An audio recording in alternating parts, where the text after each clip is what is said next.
A graça e a paz do Senhor Jesus, meus irmãos, quero compartilhar com vocês uma palavra que se encontra em 2 Reis, capítulo 12, verso 2, que diz, fez Joás o que era reto aos olhos do Senhor, todos os dias em que viveu o sacerdote Joiada. O tema para a meditação que eu deixo é que começar bem, meus irmãos, não é garantia de terminar bem. O rei Joás, ele foi rei em Judá, o seu pai também era rei, Acasias, e nós podemos aprender algumas lições com a sua vida e alguns alertas. Primeiro, que os planos de Deus não podem ser frustrados.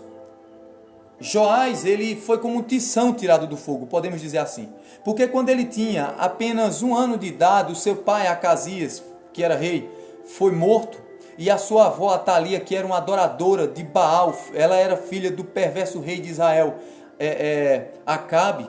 Ela, cobiçando o trono que pertencia à descendência de Davi, ela mandou matar todos os descendentes de Davi, eliminar todos aqueles que por direito poderiam se assentar no trono. Em outras palavras, Atalia tentou eliminar a descendência de Davi, de onde viria o Messias, o Salvador. Mas aí Deus tinha prometido que era exatamente da descendência de Davi que o Messias deveria vir. Então, só sobra da descendência de Davi, Joás, com 1 ano de idade, porque ele foi escondido. Tanto por um casal, que foi usado por Deus, que no caso era o Joiada, o sacerdote, e a sua esposa, que era tia do menino, Jeozebe, a qual pegou o menino ainda com 1 ano, e tomaram conta dele, escondendo ele da perversa Atalia, que queria matar todos. E isso durou 6 anos. Então, com 7 anos de idade, Joás foi colocado no trono, sob a tutela do sacerdote Joiada, e Atalia foi executada, certo? E assim estava garantida a descendência de Davi, de onde deveria vir o Salvador, Cristo Jesus. E assim nós percebemos que os planos de Deus não podem ser frustrados, ou seja, não importa o que aconteça, podemos dizer como o servo de Deus Jó, podemos dizer como ele, como está escrito em Jó 42, verso 2, bem sei eu que tudo podes e que nenhum dos teus propósitos podem ser frustrados. Então, vejamos aqui, confirmamos aqui ou entendemos aqui que os planos de Deus não podem ser frustrados. Atalia buscou eliminar a descendência de Davi, de onde viria o Messias, mas os planos de Deus não foram frustrados. Ele usou um casal para salvar Joás com apenas 1 ano, e com 7 anos o colocou no trono, e ele reinou e deu continuidade à descendência de Davi, de onde veio o Salvador Cristo Jesus. Outra coisa que nós aprendemos também é que uma pessoa pode ser ensinada a obedecer a Deus e mesmo assim não ser convertida. É isso que nós entendemos. Veja só, o texto diz que Joás fez o que era reto aos olhos do Senhor todos os dias em que o sacerdote Joiada o dirigiu. Nesse tempo, meus irmãos, ninguém jamais iria imaginar que Joás, o rei Joás, não era convertido. Ele tinha sido criado na lei do Senhor. O sacerdote tinha ensinado ele na lei do Senhor. Ele conhecia os escritos de Moisés, a palavra de Deus, e ele fazia o que era reto aos olhos do Senhor.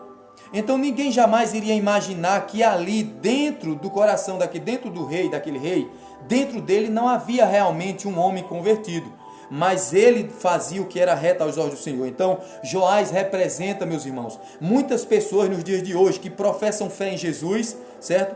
Que confessam que Jesus Cristo é o seu Senhor, que professam fé, uma fé evangélica, certo? Mas que na verdade nunca tiveram seus corações impactados pela palavra de Deus. Ouvem a palavra de Deus e ouvem, mas na verdade nunca foram impactados, nunca nasceram de novo. E aí uma analogia para a gente entender o que é que acontece.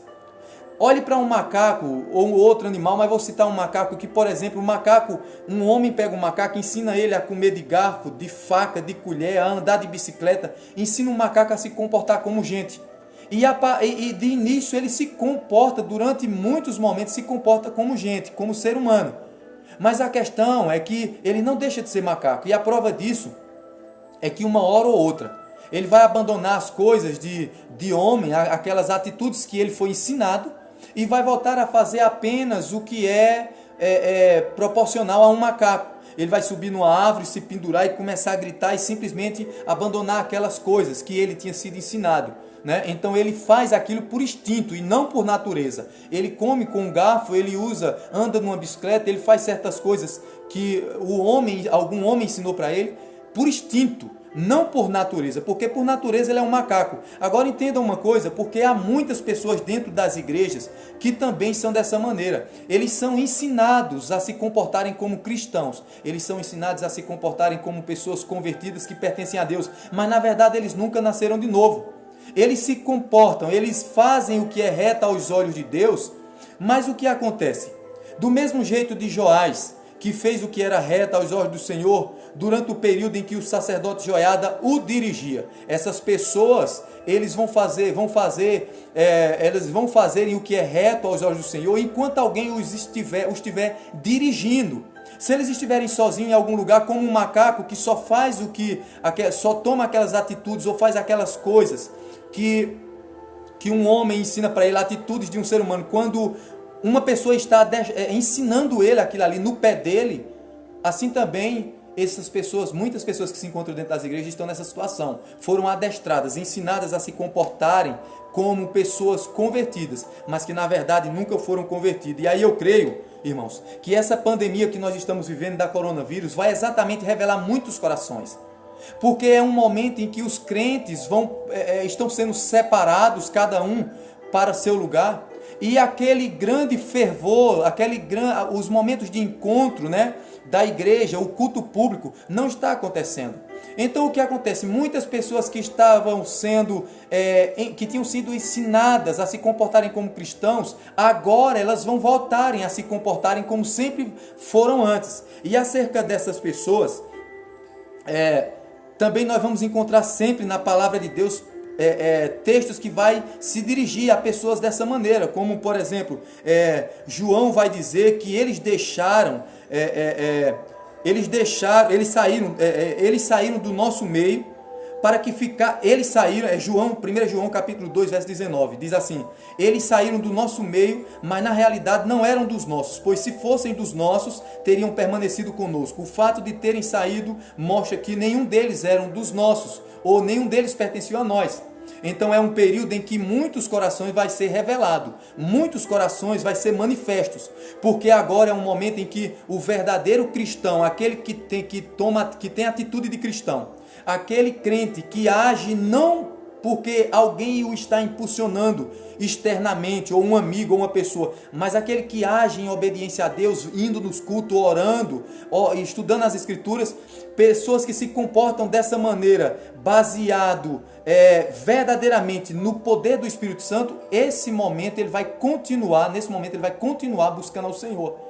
Mas se a pessoa estava na igreja buscando a Deus por impulso, empolgado porque alguém estava indo com ele, certamente esse coração será revelado, certo? Uma outra coisa que podemos perceber é que uma pessoa pode começar bem a sua vida, aparentemente cristã, e terminar muito mal. Eu não estou me referindo aqui a um verdadeiro cristão, porque o verdadeiro cristão, a palavra de Deus deixa bem claro que Deus nos deu um espírito de ousadia, que é Deus quem opera tanto o querer como o efetuar. Aquele que começou a boa obra é fiel para terminar. Mas a questão é que o falso coração, o falso cristão, ele vai se manifestar como um cristão. Então ele vai começar bem, mas ele não vai terminar bem, certo? Então começar bem não é uma garantia de terminar bem, certo? Mas isso serve de alerta, até mesmo para os verdadeiros cristãos, para poderem examinarem seus próprios corações. O texto diz que Joás fez o que era reto perante o Senhor, todos os dias em que o sacerdote Joiada o dirigia, certo? Então, mesmo que o texto não falasse mais nada, nós poderíamos deduzir sem erro, né? Assim, sem medo de errar, que após a morte do sacerdote Joiada, o rei Joás não continuou fazendo o que era certo, o que era reto aos olhos do Senhor. E nós podemos ver que isso está escrito em 2 Crônicas capítulo 24, versículo 18. Pois ali está escrito que após a morte do sacerdote Joiada, tanto os líderes religiosos como o rei de Judá, Joás, né, deixaram a casa do Senhor, Deus de seus pais, e serviram as imagens do bosque e adoraram os ídolos. Então, por causa desta sua culpa, veio grande ira sobre Judá e sobre Jerusalém, certo? Mas Deus, usando de misericórdia, ainda enviou profetas, como por exemplo, tinha um profeta Zacarias, que era filho do sacerdote Joiada, que Deus o levantou para alertar o rei e os líderes de Judá, para os repreender. Mas ao invés deles darem ouvido à repreensão de Deus, que Deus estava sendo misericordioso, querendo corrigi-los, né? Pelo contrário, o texto vai dizer que eles se levantaram contra esse profeta. 2 Crônicas, capítulo 24, verso 20 a 22, vai dizer: E o Espírito de Deus revestiu a Zacarias, filho do sacerdote Joiada, o qual se pôs em pé acima do povo e lhe disse: Assim diz o Senhor: Por que transgredis os mandamentos do Senhor, de modo que não possais prosperar? Porque deixaste ao Senhor, também ele vos deixará. E eles conspiraram contra ele, no caso, contra o profeta, né? E o apedrejaram por mandado do rei no pátio da casa do Senhor. Assim o rei Joás não se lembrou da beneficência que Joiada, pai de Zacarias, lhe fizera. Porém, matou-lhe o filho, o qual, morrendo, disse: O Senhor o verá e o requererá.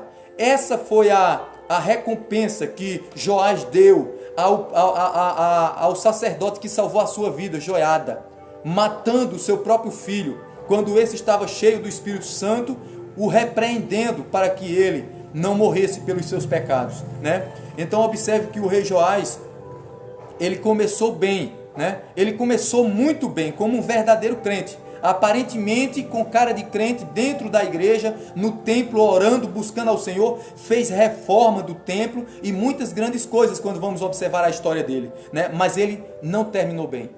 E assim nós podemos perceber que começar bem, né, não é garantia de terminar bem, certo? Então, podemos observar, por exemplo, o apóstolo Paulo, né, que ele sim vai mostrar como é que o cristão verdadeiro deve terminar. Ele diz: prossigo para o alvo, a fim de ganhar o prêmio do chamado celestial de Deus em Cristo Jesus. Filipenses capítulo 3, verso 14. E no final da vida do apóstolo, ele disse: Eu já estou sendo derramado como oferta de bebida, está próximo o tempo da minha partida, combati o bom combate, completei a carreira, guardei a fé. Agora me está reservada a coroa da justiça que o Senhor, justo juiz, me dará naquele dia, e não somente a mim, mas a todos quanto amam a sua vinda. 2 Timóteo capítulo 4, versos 6 a 8. Isso sim, meus irmãos, é terminar bem. Não somente começar bem, mas precisamos terminar bem porque fomos chamados para isso. Então, Joás teve um fim triste. Teve um fim triste porque os sírios vieram e o atacaram, e depois os seus próprios servos o mataram, né? O mataram. Ele nem sequer foi enterrado no lugar que era apropriado para os reis de Judá. Joiada, o sacerdote, foi, mas ele não. Ele foi enterrado num lugar separado por causa da sua perversidade. Então, meus irmãos, a tragédia de Joás, ela se repete nos dias de hoje. O mal-assombro, né, da vida de Joás, aquele tipo de fé de Joás, continua hoje operando da mesma maneira. Porque se nós observarmos dentro das igrejas, tem muitas pessoas que estavam indo nos cultos por causa do seu pai que era crente, por causa da sua mãe que era crente, homens e mulheres, né, que estavam indo por causa do seu cônjuge, né? Jovens que estavam indo para os cultos por causa do pai ou da mãe, do amigo ou da amiga, do namorado ou da namorada. Mas uma coisa é certa: nesses dias de pandemia, os verdadeiros corações, os corações verdadeiramente convertidos, aqueles que nasceram de Deus, esses certamente vão serem fortalecidos ainda mais, porque eles vão estar reservados, tendo mais tempo, orando mais e buscando mais a presença do Senhor. Mas quanto àqueles que estavam apenas vivendo uma fé superficial, uma fé morta, na verdade, essas pessoas que não tinham nascido de Deus, agora será manifesto. Então não estranhe de modo algum se após essa pandemia você procurar algum amigo, aquela pessoa, e ele se demonstrar sem interesse nas coisas espirituais, sem interesse nas coisas sagradas. Mas também é de se esperar que muitas pessoas, muitos crentes verdadeiros vão voltar ainda mais cheios da presença de Deus, ainda mais cheios do Espírito Santo, ainda mais cheios do conhecimento de Deus, porque se dedicaram ainda mais a buscar o Senhor, lendo livros, lendo a Bíblia, meditando, crescendo, escutando pregações, buscando mais e mais a presença do Senhor. Que possamos nos fortalecer para a glória de Deus. Meus irmãos, que a graça e a paz do Senhor Jesus nos abençoe e nos sustente em Cristo Jesus. Amém.